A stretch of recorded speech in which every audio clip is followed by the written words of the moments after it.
네, 3월 18일 화요일 기도를 돕는 그 사랑 매일 묵상. 오늘은 시편 104편 25절에서 29절입니다. 제가 매일 지금 시편을 찍으면서 좀 시간이 좀 일정하지 않을 때가 있습니다. 그러니까 오늘 같이 이렇게 거의 새벽에 찍으면 이렇게 목소리가 좀 좋지가 않은데 그래도 매일 뭐 이렇게 좀 같이 말씀을 나누는 것 그 자체가 더 의미가 있다 그렇게 생각합니다. 컨디션이 좀 좋으면 좋은데 그 좀 새벽에 찍을 때도 있고 좀 밤에 찍을 때도 있고 좀 그런데 오늘 지금 새벽에 지금 4 시에 지금 찍고 있어 가지고 좀 목소리가 좀 좋지 않은데 그래도 하나님 우리에게 좀 은혜를 주셨으면 좋겠습니다. 오늘 본문이 인제 104편 계속 진행되고 있죠. 창조에 대한 그 아름다움을 노래하고 있는데 26 절에 한번 보세요. 26 절에 보면 "그곳에는 배들이 다니며 주께서 지으신 리워 야단이 그 속에서 노나이다." 이런 표현이 있습니다. 그 리워 야단이라는 것이 바닷속의 어떤 괴물 같은 그 악어라고 이렇게 번역되기도 했는데 그런 종류의 바다 그 괴물을 얘기합니다. 그래서 좀 이렇게 뭐 괴물처럼 그런 느낌을 가지고 인제 그 등장할 때도 있고 바다 생물이라고 하죠. 거대한 바다 생물을 그 리워 야단이다. 그렇게 인제 성경에서 이야기합니다. 근데 이 뭐 리워 야단이 어떤 동물인지는 잘 모르지만 뭐 악어 비슷하게도 이제 번역을 했는데 그 리워 야단이 그 바닷속에서 논다는 거죠. 이 논다는 것이 이것을 뭐 공중제비를 돌면서 물속에서 막 논다 이렇게 인제 해석하는 사람도 있고 그러니까 뭐 신나게 인제 다닌다는 거죠. 그리고 뭐 표준 세번역 같은 데는 그러니까 "하나님의 장난감입니다." 뭐 이런 식으로 표현도 했습니다. 그러니까 창조의 질서 안에서 하나님의 세우신 질서 안에 창조 세계는 아름답게 움직이고 있다. 지금 그 얘기를 하고 있는 거죠. 그러니까 "리보야단이 그 속에서 노나이다."라는 제목으로 말씀을 좀 나누려고 합니다. 그러니까 온 세상에는 하나님의 질서가 있는 거죠. 하나님 질서에 따라 움직입니다. 아침에 해가 뜨고 밤에 해가 지는 지금 이 지구의 공전과 자전을 통해서 해가 뜨고 해가 지는 그 모든 것도 하나님이 이 자연 속에 세우신 그 질서를 따라 지금도 움직이고 있는 거죠. 25 절에 보면 거기에는 크고 넓은 바다가 있고 그 속에는 생물 곧 크고 작은 동물들이 무수하니이다. 그 수많은 바다의 그런 이 그 종류의 고기와 생물들 이 모든 것의 그 풍성함이 그 하나님의 창조 안에 있는 거죠.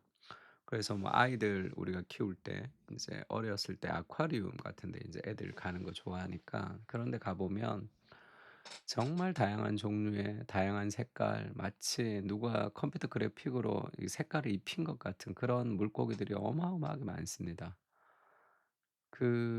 그것을 이렇게 보면 창조 세계의 아름다움을 찬양하지 않을 수 없는 그런 그 형형색색의 아름다운 색깔과 그 종류들 그 하나님의 그 다양성과 창조성이 이렇게 잘 드러나죠.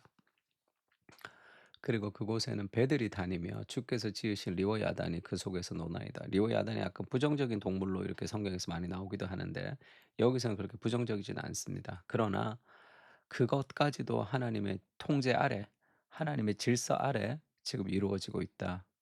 그것이 이렇게 논일고 있다. 그렇게 얘기하고 있습니다. 그리고 우리가 인제 그 다큐멘터리 같은 거 보면 동물의 왕국이나 그런 뭐 해양이나 이런 다큐멘터리 같은 거 보면 그런 것도 그러니까 재미없어 그러지 말고 한번 보세요. 보면 그 하나님의 세계를 볼 수 있습니다. 그러니까 이렇게 신앙 안에 들어오면서 우리는 정말 다양한 하나님의 아름다움에 관심을 가지고 누릴 수 있게 돼 있어요. 저도 뭐 동물의 왕국이나 그다음에 그런 다큐멘터리나 이런 것들은 뭐 재미가 없으니까 거의 안 봤는데 신앙을 가지면서 하나님을 경험하면서 더 관심이 가지는 거죠. 그 해저에 있는 그 형형색색의 아름다운 것들을 보여주고 할 때 그 뭐 악어와 악어새도 마찬가지고 그 어떤 미생물들이 상어 지느러미에 붙어 있는 것도 그렇고 그러니까 그들이 그렇게 행동하는 이유를 잘 모르지만 그 다큐멘터리 같은 거 보면 그것을 깊이 들어가 보면 이런 이유 때문에 이렇게 행동하고 하는구나.'라는 그런 질서가 자연 세계 안에 다 있는 거죠. 그 움직임 하나하나가 다 의미가 있는 거란 말이에요. 그러니까 꿀을 나르고 꽃씨를 뿌리고 하는 그런 열매를 맺고 하는 그런 모든 과정들, 이렇게 움직이고 저렇게 움직이는 그런 모든 과정들이 다 이유가 있구나, 이런 걸 알 수 있잖아요. 그 이유가 이 지적인 능력을 가진 어떤 인격적인 누군가가 그것을 계획하지 않았으면 그런 식으로 그것이 운행될 리는 없겠죠. 그러니까 그 속에도 하나님의 질서가 다 있습니다, 창조물 안에. 27 절에 "이것들은 다 주께서 때를 따라 먹을 것을 주시기를 바라나이다." 그러니까 그 질서를 따라 그것들이 움직이고 모든 생물들이, 인간은 그것을 거두어 들이고 먹는다는 거예요. 하나님이 모든 것을 인간을 위해서, 우리를 위해서 하나님이 만들어 놓으신 하나님의 세계다 얘기합니다. 주께서 주신즉 그들이 받으며 주께서 손을 펴신즉 그들이 좋은 것으로 만족하다가, 우리가 누리고 먹는 이 모든 것도 하나님의 질서 안에 있습니다. 근데 주께서 낯을 숨기신즉 그들이 떨고 주께서 그들의 호흡을 거두신즉 그들은 죽어 먼지로 돌아가니이다 가나이다. 그 모든 것이 다 하나님의 손을 펼치고 하나님의 손을 거두면 자연의 세계가 좋은 것으로 만족하기도 하고 죽어서 먼지로 돌아가기도 한다는 거예요. 그러니까 이게 무슨 말입니까? 모든 세계 속에는 하나님의 질서가 있는데 그 하나님의 질서에 순종할 때 가장 기쁘고 즐겁게 창조된 거죠. 물고기가 물 밖에서는 자유할 수 없죠. 물 속에 있을 때만 그가 자유롭습니다. 그건 하나님이 세우신 질서 안에서 누리는 행복이죠. 그러니까 우리도 마찬가지죠. 우리 인간도 동일한 하나님의 질서 안에, 지금도 이 자연 세계가 하나님의 질서에 따라 움직이듯이 우리도 하나님의 질서가 있다는 거예요. 그래서 리버 야단이 노나이다 할 때 이게 to sport in it 해서 막 이렇게 활기차게 노는 어떤 그런 걸 과정을 얘기하죠. 그렇게 모든 자연 세계의 그런 아름다움과 질서가 하나님의 통치 아래, 질서 아래 있다는 걸 보여줍니다. 엘리자베스 엘리엇이 이런 얘기했는데 "조개는 우리보다 더 하나님을 영화롭게 합니다." 이렇게 얘기했어요. 왜 그러냐면 조개는 창조 목적에 그대로 부합하는 삶을 살지만 인간은 그렇지 않기 때문입니다. 조금 어폐가 있죠. 조개도 창조 목적에 부합하지 않죠, 완벽하게. 온 피조 세계가 탄식하며 고통하니까. 그러나 인간보다 훨씬 더 하나님을 영화롭게 하는 이유가 뭐냐면 인간은 불순종할 수 있잖아요. "빛이 있으라." 하면 빛이 있어야 됩니다. 그리고 하나님이 "궁창을 나누라." 그러면 나눠야 되죠. 그리고 그 땅의 생물들에게 명령하면 다 이루어집니다. 근데 인간에게는 "이렇게 하라." 하면 그렇게 안 되죠.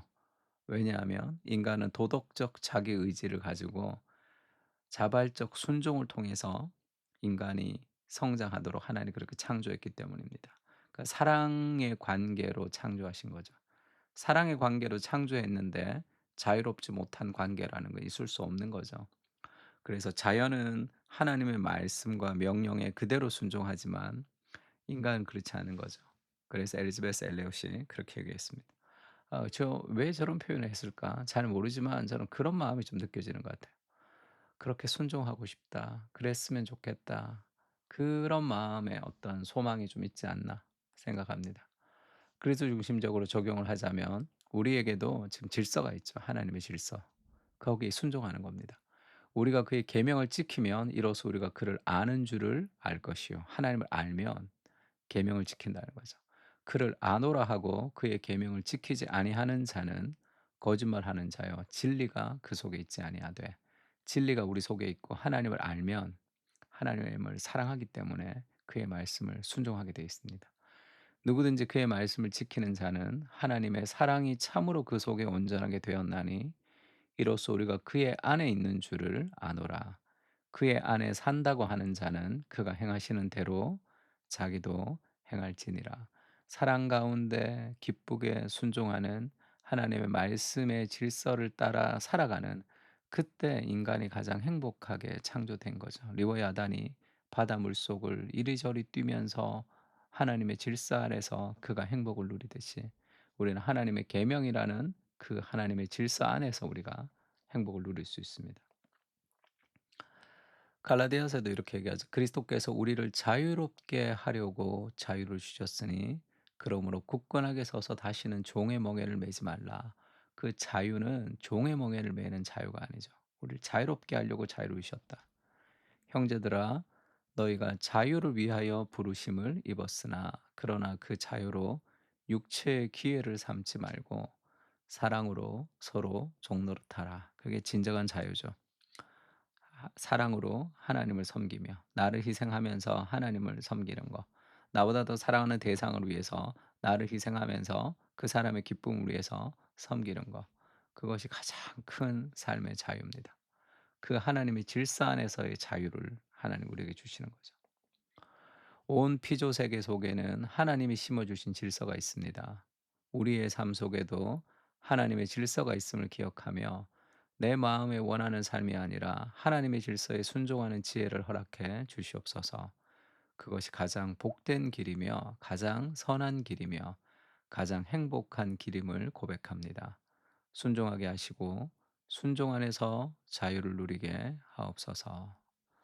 아멘.